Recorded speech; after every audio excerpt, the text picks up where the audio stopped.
Kublai, Namaskar, and hello everyone. Welcome to the ICAR NEH podcast channel. So today we are going to discuss about potatoes. So when we think of potatoes, we just think easy to grow, high yield, as it is staple in almost every kitchen round the globe. But for our northeastern hill farmers, things are quite different, as we are seeing quite the low yield as compared to the rest of the world. And one of the main reasons is that we are still stuck between the traditional methods and modern varieties, which requires a lot of nutrients. And to discuss this issue and how to solve it organically, we have with us Dr. Meghna Sarma ma'am from Krishi Vigyan Kendra, Riboi district, Meghalaya. So welcome ma'am to our podcast. Thank you, Shubham, for inviting me to this podcast. So ma'am, let's start with the basic question first for our viewers. Ma'am, could you please tell us the climate and soil requirements for a good potato crop? For a good potato crop, climate and soil plays a very important role. Potato grows well in cool climate and moist weather conditions. The ideal soil temperature for tuber formation is 17 to 19 degrees centigrade, whereas high temperature above 30 degrees centigrade slows down or stops tuber growth. Potato requires sunny days and cool nights, which reduces the disease and pest of potato. And in regards to soil requirements, potato can be grown in a wide range of soil, starting from well-drained soil to organically rich soil. Potatoes also can be grown in slightly acidic soil, where the pH ranges from 5 to 6.5, and which reduces the scab diseases of potato. Very well ma'am. That difference between plains and hills during land preparation is actually a note-taking point. Moving on to the next question ma'am. Could you please tell us what are the few high-yielding varieties present in today's market for our farmers? Actually, this is a very important question, Subham. Varieties play a very important role in case of potato crop, and our ICAR CPRS Shimla has developed several improved potato varieties suited to different agroclimatic zones of our country. These varieties are Kufri Frysona, Kufri Chipsona, Kufri Joti, Kufri Himsona, Kufri Pukraj, Kufri Sinduri, etc. So out of this 70 varieties, there are 9 varieties, processing varieties, which are used for preparation of French fry and chips. And these varieties have a low sugar content and high dry matter content. So these varieties, out of these varieties, Chipsona, French fry variety, and Frysona also, it's a processing variety, whereas there's Kufri Karan, Kufri Himalini is a late blight variety, and Kufri Thar 1, 2 and 3 are a drought tolerant variety, and Kufri Nilkant, which is having a antioxidant property, and also Kufri Sangam, which is very important because it is a dual purpose variety used for both table as well as processing part. Well, that's a lot of varieties ma'am, but certainly that Chipsona hot chips is easy to remember. So ma'am, let's move on to the next part. Could you please tell us the seed size, spacing and seed rate for potato cultivation?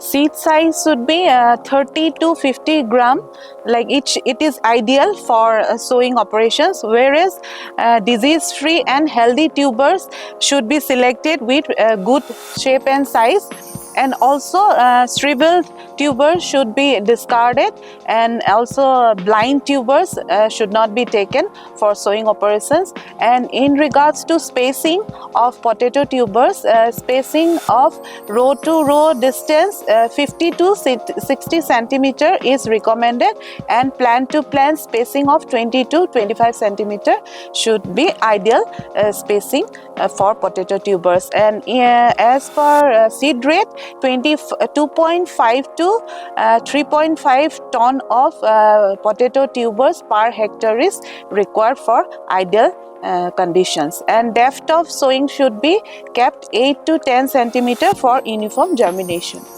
And ma'am, could you please tell for our farmers that what is the recommended time of planting and method of planting for these potato crops?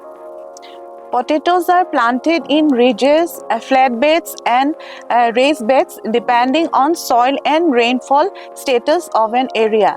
And for planting time in northeastern part, planting is done from 10 to 25 October as winter crop in plain area and from February to April in hills as summer crop.